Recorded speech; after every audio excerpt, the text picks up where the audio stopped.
Debajo de la realidad de todos los días, hay un mundo imponente, donde gran parte de lo que percibimos del universo está mal.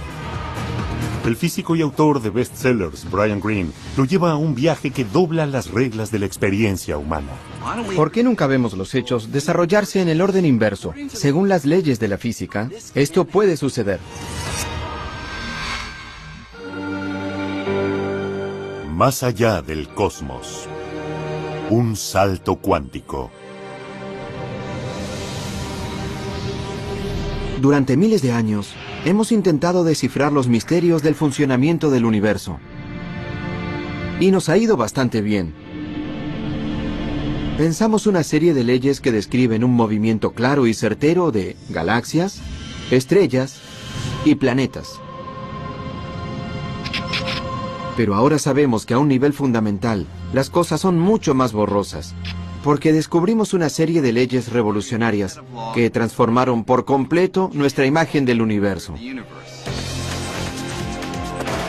Desde el espacio exterior hasta el corazón de Nueva York y hasta el reino microscópico, nuestra visión del mundo ha cambiado gracias a estas extrañas y misteriosas leyes que están redefiniendo nuestra comprensión de la realidad.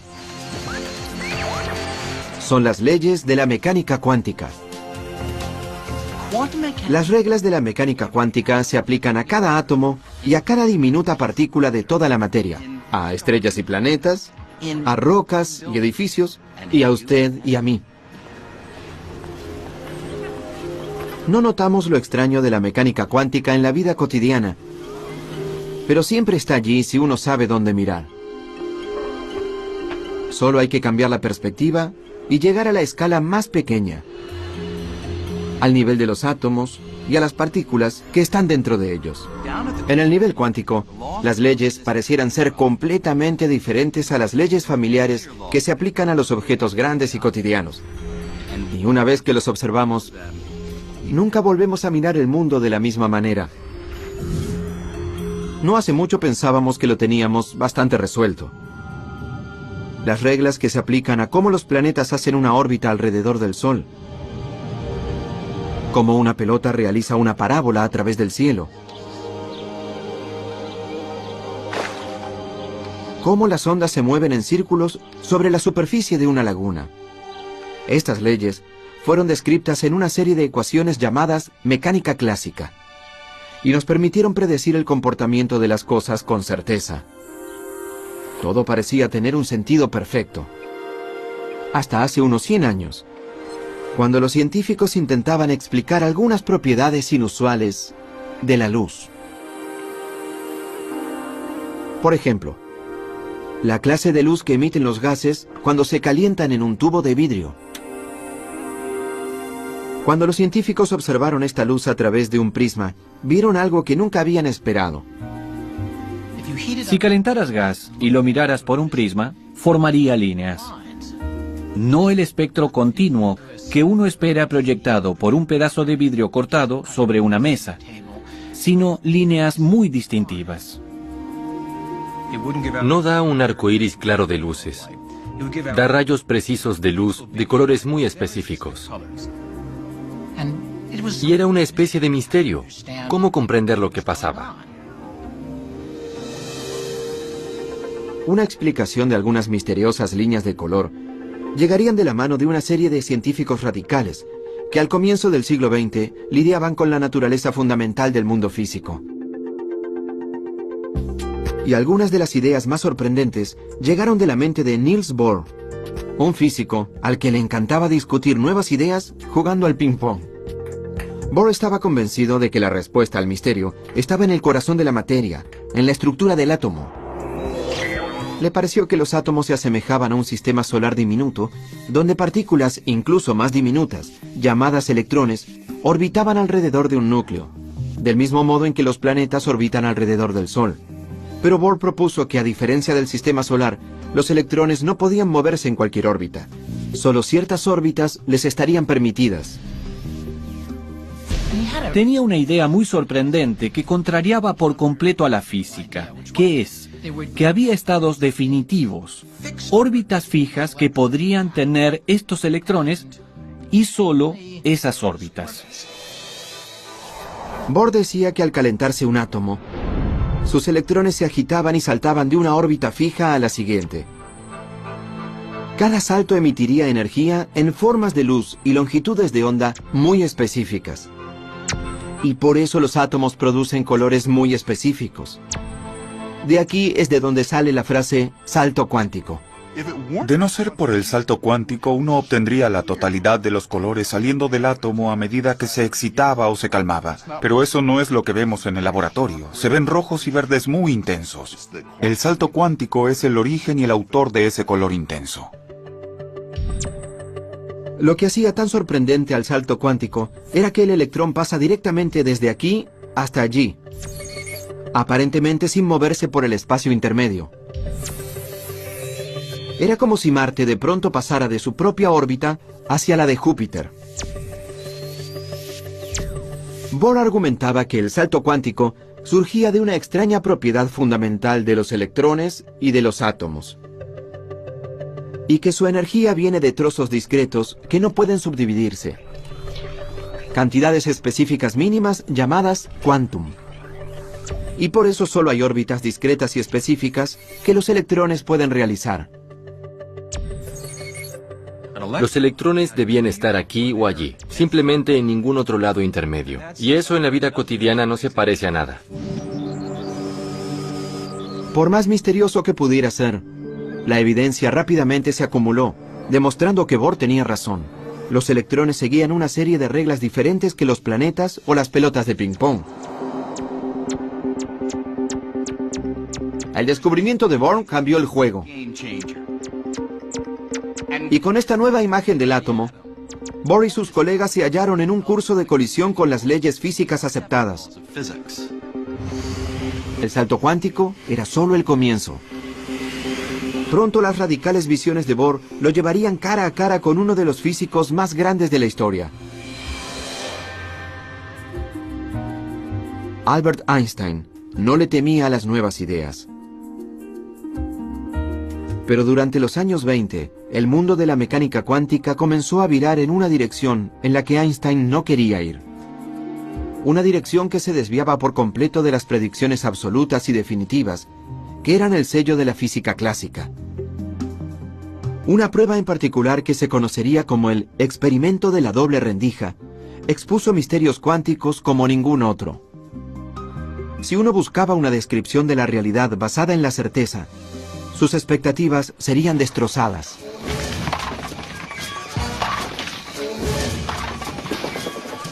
Podemos obtener una imagen bastante clara de este experimento y de cómo altera dramáticamente nuestra imagen de la realidad, realizando un experimento similar. No a la escala de las partículas diminutas, sino a la escala de objetos más comunes, como encontraríamos aquí, en un salón de bolos. Pero primero, debo hacerle un par de ajustes a la pista.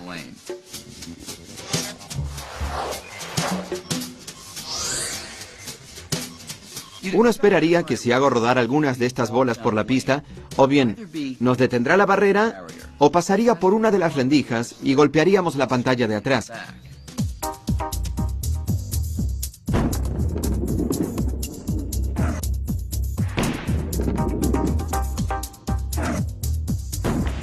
Y de hecho eso es lo que sucede.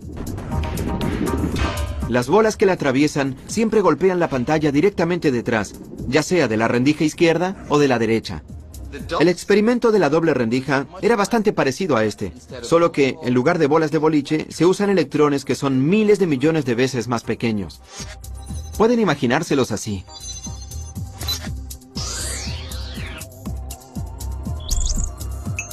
Veamos qué sucede si lanzo varias de estas pelotas. Cuando los electrones son lanzados a las dos rendijas, algo muy distinto sucede del otro lado. En lugar de golpear solo dos áreas, los electrones acaban por todas partes de la pantalla detectora, creando un patrón de rayas, incluyendo algunas justo entre las dos rendijas. El mismísimo lugar que uno creería que estaría bloqueado. Entonces, ¿qué pasa? Bien, para los físicos, incluso en los años 20, este patrón podía significar solo una cosa. Olas. Las olas hacen toda clase de cosas interesantes.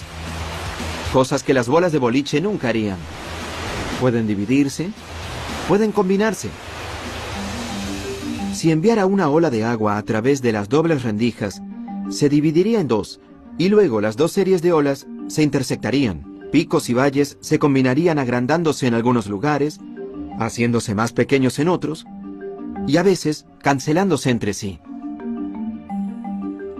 Si la altura del agua corresponde al brillo de la pantalla, los picos y valles crearían una serie de rayas en lo que se conoce como un patrón de interferencia. Entonces, ¿cómo pueden los electrones, que son partículas, formar ese patrón? ¿Cómo puede un electrón único acabar en lugares en donde iría una ola? Las partículas son partículas, las olas son olas. ¿Cómo puede una partícula ser una ola? A menos que te resignes a la idea de que es una partícula y pienses, esto que yo pensaba que era una partícula en realidad era una ola. Una ola en un océano no es una partícula. El océano está hecho de partículas. Las olas del océano no son partículas. Y las rocas no son olas. Las rocas son rocas. Así que la roca es un ejemplo de la partícula. Una ola en el océano es un ejemplo de una ola en el océano. Y ahora alguien te dice que una roca es como una ola en el océano. ¿Qué? En los años 20, cuando se realizó por primera vez una versión de este experimento, los científicos luchaban por entender el comportamiento de la ola. Finalmente, un físico llamado Max Born tuvo una idea nueva y revolucionaria de lo que describía la ecuación de la ola. Born dijo que la ola no es un electrón en movimiento, ni ninguna otra cosa que se hubiera encontrado previamente en la ciencia.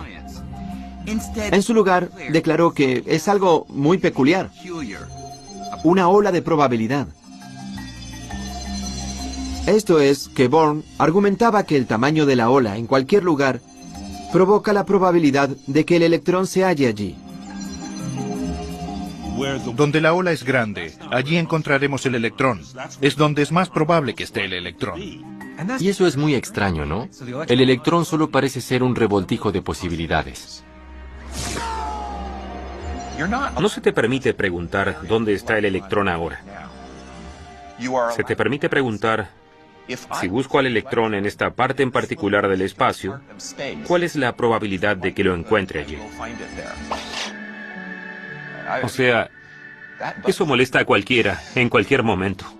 Por más extraño que parezca, esta nueva manera de describir cómo las partículas y los electrones se mueven es correcta en realidad. Cuando lanzo un electrón único, nunca puedo predecir dónde acabará. Pero si utilizo la ecuación de Schrödinger para hallar la ola de probabilidad del electrón, sí puedo predecir con gran certeza que si lanzo los suficientes electrones, digamos que un 33,1% acabarían aquí, un 7,9% acabarían allí, y así sucesivamente. Esta clase de predicción ha sido confirmada una y otra vez con experimentos, así que las ecuaciones de la mecánica cuántica resultan ser increíblemente certeras y precisas. Siempre y cuando podamos aceptar que tiene que ver con la probabilidad.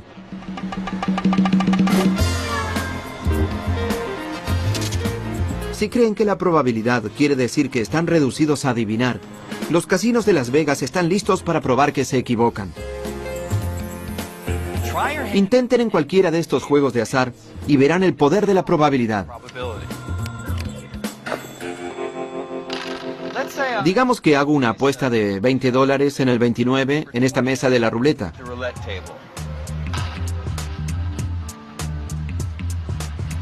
La casa no sabe si ganaré en esta ronda, la siguiente o la siguiente. 1. Pero sí conoce la probabilidad de que gane. Y en este juego es de 1 en 38. 21.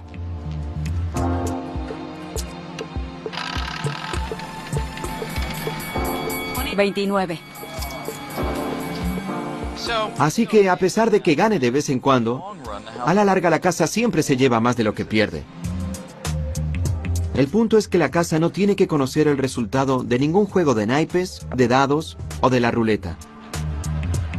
Los casinos aún pueden estar confiados de que a lo largo de miles de giros, manos y vueltas, ellos van a ganar. y pueden predecir con una precisión exquisita exactamente con qué frecuencia. Según la mecánica cuántica, el mundo en sí es un juego de azar muy parecido a este. Toda la materia del universo está compuesta de átomos y partículas subatómicas que siguen las leyes de la probabilidad, no de la certeza. En su base, la naturaleza es descrita por una teoría intrínsecamente probabilística. Y eso va muy en contra de la intuición. Es algo que a muchos les resultaría difícil de aceptar. Una persona a la que le resultaba difícil era Einstein. Einstein no podía creer que la naturaleza fundamental de la realidad, en su nivel más profundo, fuera determinada por el azar. Y esto es lo que Einstein no podía aceptar. Einstein dijo, Dios no juega a los dados. No le gustaba la idea de que no pudiéramos decir con certeza que sucede esto o aquello. Pero muchos otros físicos no estaban tan desalentados por la probabilidad, porque las ecuaciones de la mecánica cuántica les daban el poder de predecir el comportamiento de grupos de átomos y partículas pequeñas con una precisión asombrosa. Antes de lo esperado, ese poder conduciría a algunas grandes invenciones. Láseres, transistores, circuitos integrados, el campo entero de la electrónica. A pesar de todos estos triunfos, la mecánica cuántica sigue siendo profundamente misteriosa. Hace que todo esto funcione, pero aún no respondimos preguntas básicas formuladas por Albert Einstein en los años 20 y 30. Preguntas con respecto a la probabilidad y a la medida, el acto de la observación. Para Niels Bohr, la medición lo cambia todo. Creía que antes de medir u observar una partícula, sus características eran inciertas. Por ejemplo, un electrón en el experimento de la doble rendija. Antes de que el detector de atrás pueda señalar su ubicación, podría estar casi en cualquier lado con un rango enorme de posibilidades. Hasta el momento en que lo observas. Y solo en ese momento desaparecerá la incertidumbre de la ubicación. Según el enfoque de Bohr de la mecánica cuántica, cuando se mide una partícula, el acto de la medida obliga a la partícula a renunciar a todos los otros lugares posibles donde podría haber estado y selecciona una ubicación definitiva donde encontrarla. El acto de la medida es lo que obliga a las partículas a tomar esa decisión.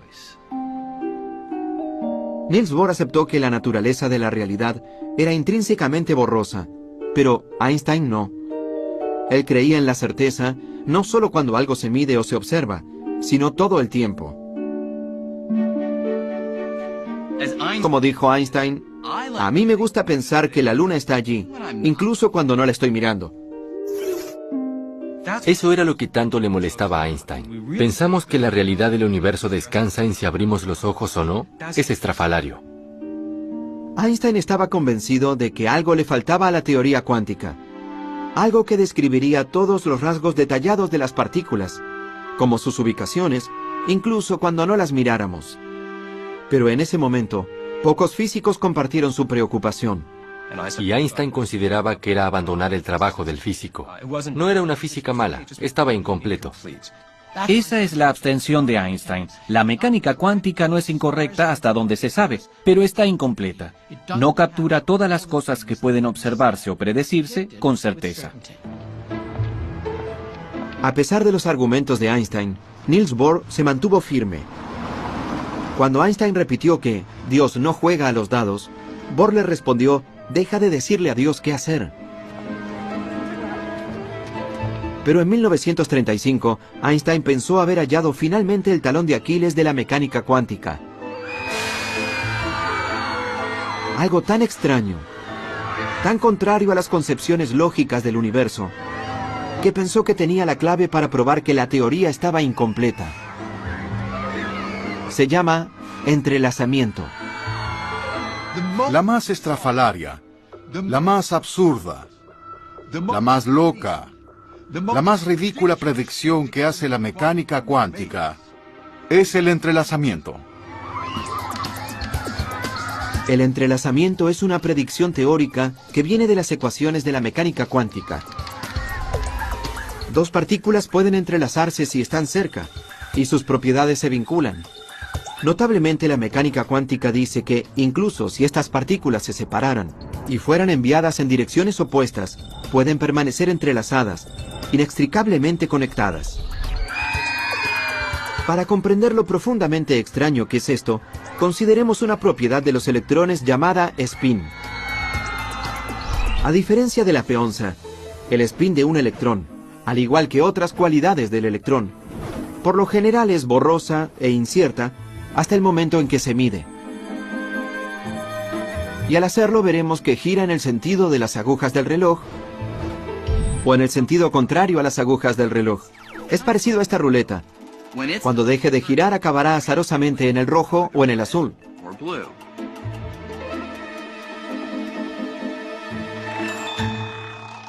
Ahora imaginen una segunda ruleta. Si estas dos ruletas se comportan como dos electrones entrelazados, entonces, cada vez que uno acabe en el rojo, está garantizado que el otro acabará en el azul. Y viceversa. Ahora, como las ruletas no están entrelazadas, que suceda eso sería sospechoso. Pero la mecánica cuántica de Niels Bohr y sus colegas llegaron incluso más lejos, prediciendo que si una del par estaba lejos, incluso en la Luna, sin cables ni transmisores que las conecten, aun si miráramos una y la encontráramos en rojo, la otra seguramente estaría en azul. En otras palabras, si midiéramos una partícula aquí, no solo la afectaríamos a ella, sino que la medida también afectaría a su compañera entrelazada, sin importar lo distante que esté. Para Einstein, esta clase de conexión rara y de alto rango entre ruletas que giran o partículas era tan absurda que la llamó fantasmagórica. Acción fantasmal a distancia. Lo sorprendente es que cuando mides una partícula, afectas el estado de la otra partícula. Cambias su estado. No hay fuerzas o poleas ni cables de teléfono. No hay nada que las conecte. ¿Cómo puede ser que mi acción aquí se relacione con lo que sucede allí? Así que no hay modo en la que puedan comunicarse entre sí. Así que es completamente estrafalario. Y es algo de lo que Einstein se dio cuenta en 1935. Einstein no podía aceptar que el entrelazamiento funcionara de esta manera, convenciéndose de que solo la matemática era rara, no la realidad. Aceptaba que las partículas entrelazadas pudieran existir, pero pensaba que había una explicación más sencilla de por qué estaban vinculadas que no involucrara una conexión misteriosa a larga distancia. En su lugar insistía en que las partículas entrelazadas eran más parecidas a un par de guantes. Imaginen que alguien separa los dos guantes poniendo a cada uno en una maleta. Luego, esa persona me entrega una de esas maletas y envía la otra maleta a la Antártida.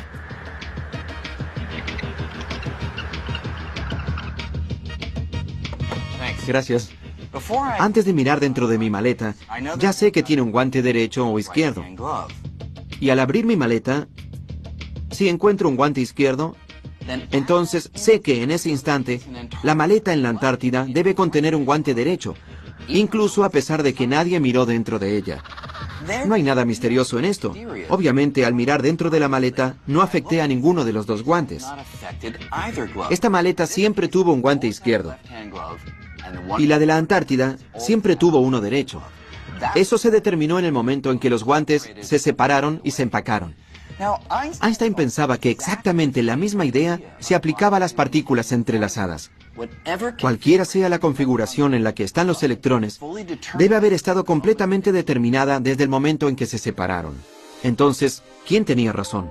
¿Bohr, que apoyaba las ecuaciones que decían que las partículas eran como ruletas que giraban, que podrían vincular de inmediato sus resultados azarosos, incluso atravesando grandes distancias? ¿O Einstein, que creía que no había una conexión fantasmal, sino que, en su lugar, todo estaba decidido mucho antes de mirar? El gran desafío era resolver quién tenía razón, si Bohr o Einstein. Einstein dice que una partícula tiene un spin definitivo antes de medirlo. ¿Cómo se verifica?, se le dice a Einstein. Dice, pues mídalo y encontrará el spin definitivo.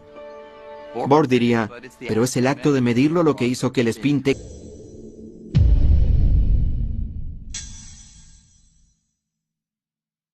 ese estado definitivo. Nadie sabía cómo resolver el problema. Toda la cuestión acabó considerándose filosofía, no ciencia. En 1955, Einstein murió, aún convencido de que la mecánica cuántica ofrecía, como mucho, una imagen incompleta de la realidad.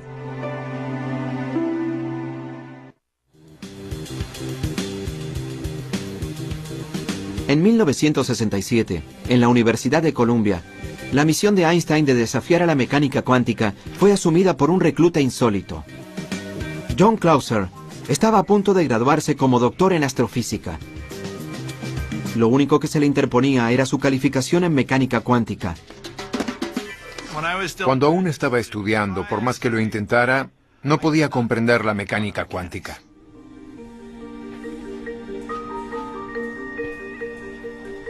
Clauser se preguntó si Einstein podría estar en lo cierto cuando hizo un descubrimiento que cambió su vida. Era una publicación poco conocida de un físico irlandés, también poco conocido, llamado John Bell.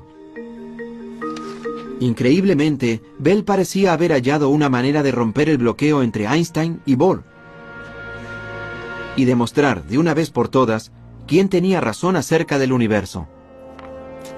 Creía que la visión de la mecánica cuántica estaba probablemente equivocada.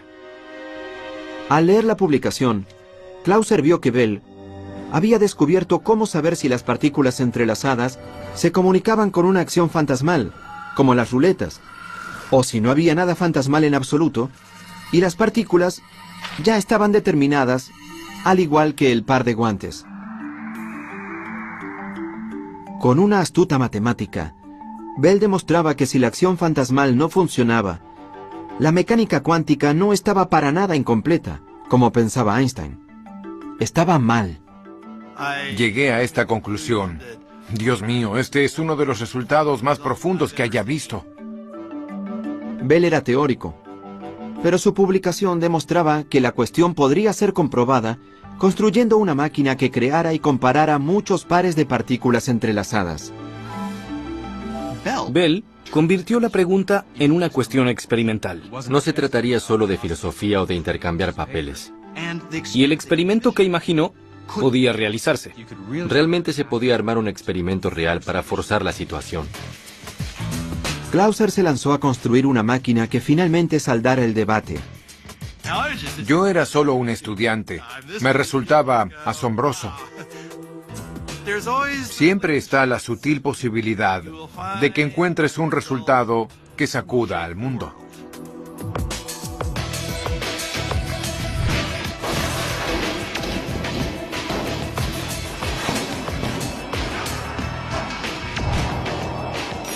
La máquina de Clauser podía medir miles de pares de partículas entrelazadas y compararlas en muchas direcciones diferentes.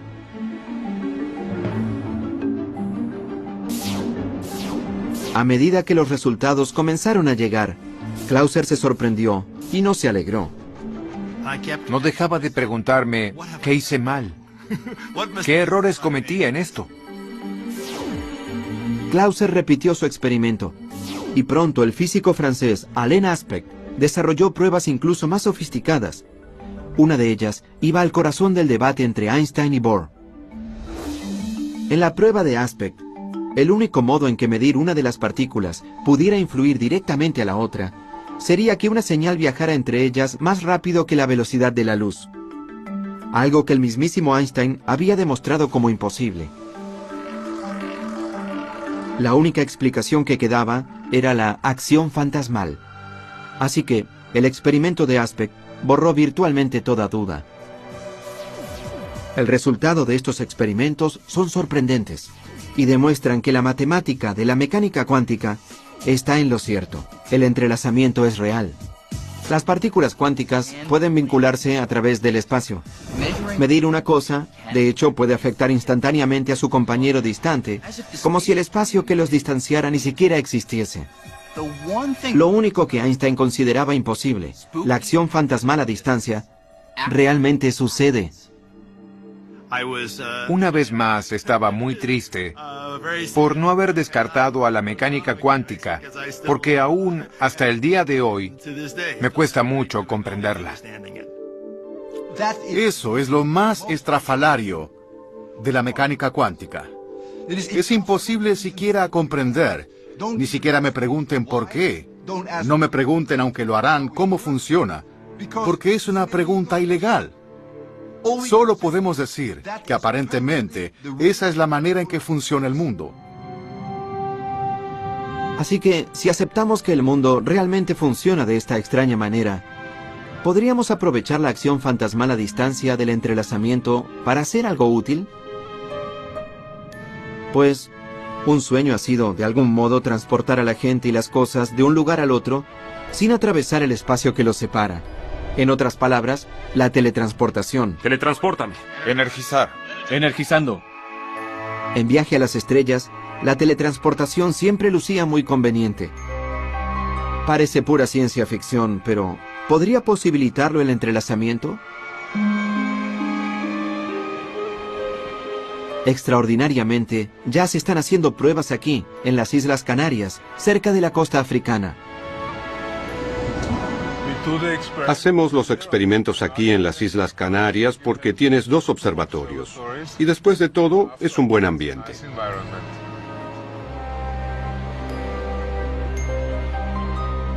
Anton Zeilinger está lejos de teletransportarse como cualquier otro humano. Pero sí intenta usar el entrelazamiento cuántico para teletransportar pequeñas partículas individuales. En este caso, fotones, partículas de luz. Funciona así. Comienza generando un par de fotones entrelazados en el laboratorio de la isla de La Palma. Un fotón entrelazado permanece en La Palma, mientras que el otro es enviado por un telescopio láser a la isla de Tenerife, a 144 kilómetros de distancia. Después, Zeilinger incluye un tercer fotón, el que quiere teletransportar, y hace que interactúe con el fotón entrelazado de La Palma.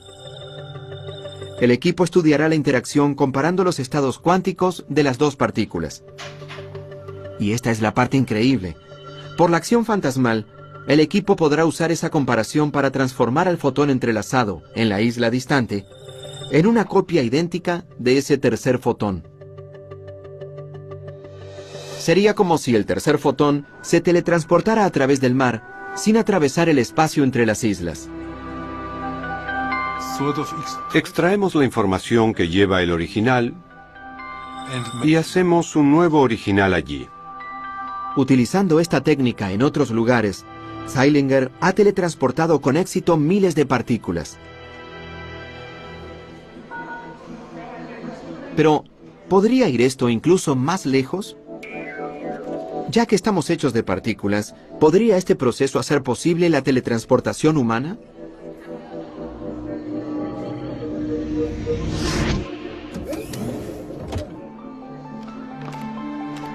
Bienvenida a Nueva York.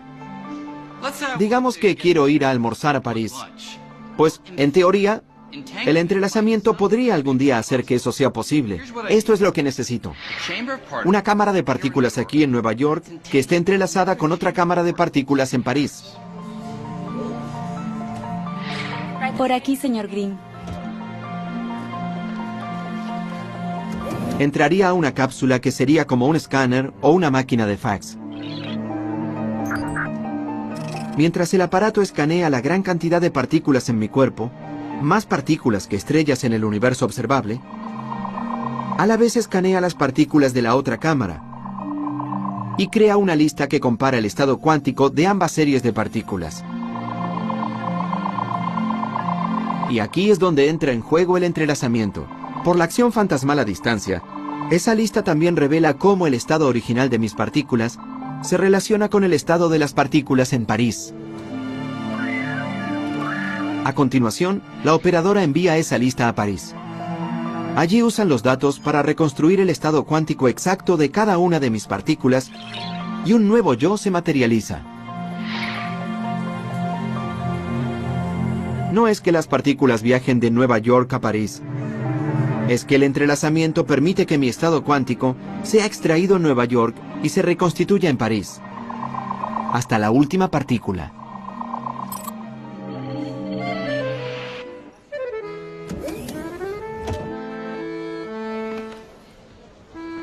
Bonjour, Monsieur Green. Hola. Así que aquí estoy, en París, una réplica exacta de mí mismo. Y mejor que sea así, porque medir el estado cuántico de todas mis partículas en Nueva York ha destruido a mi yo original. En el protocolo de teletransportación cuántica, se requiere que lo que sea transportado sea destruido en el proceso. Y genera algo de angustia, porque supongo que acabaría siendo un conjunto de neutrones, protones y electrones. No lucirías muy bien. Hoy estamos lejos de la teletransportación humana, pero la posibilidad provoca la pregunta. El Brian Greene que llega a París, ¿soy realmente yo? Pues no debería haber ninguna diferencia entre el viejo yo de Nueva York y el nuevo yo aquí en París. Y la razón es que, según la mecánica cuántica, no son las partículas físicas lo que hacen que yo sea yo, sino la información que contienen estas partículas. Y esa información fue teletransportada exactamente. Todos los trillones y trillones de partículas que componen mi cuerpo. Es un tema filosófico muy profundo. Si lo que llega a la estación de recepción es el original o no. Mi postura es que con original nos referimos a algo que tenga todas las propiedades del original. Y si este es el caso, sí es el original. Yo no me metería en esa máquina.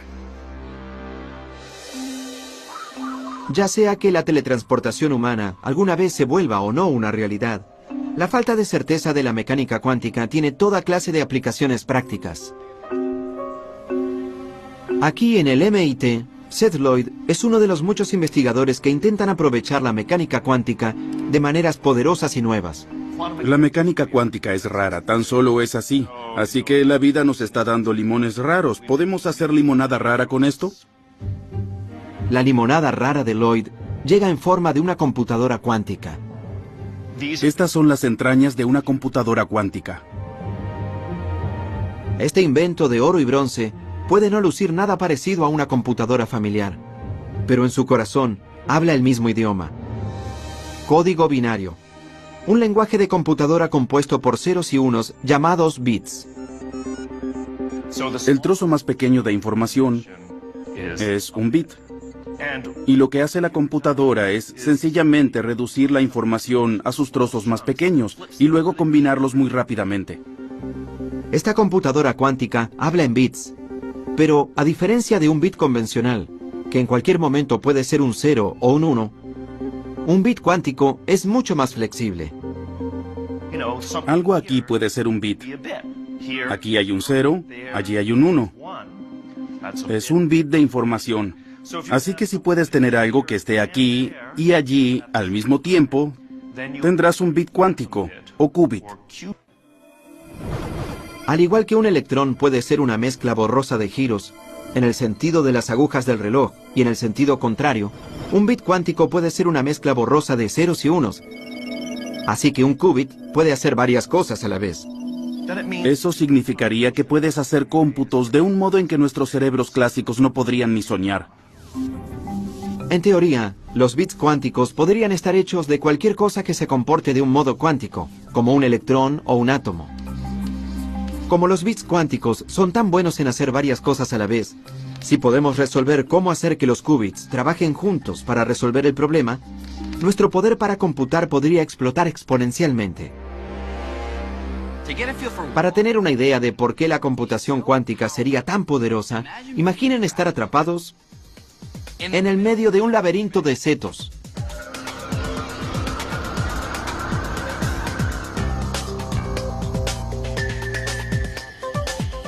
Lo que uno quiere es hallar la salida lo más rápido posible.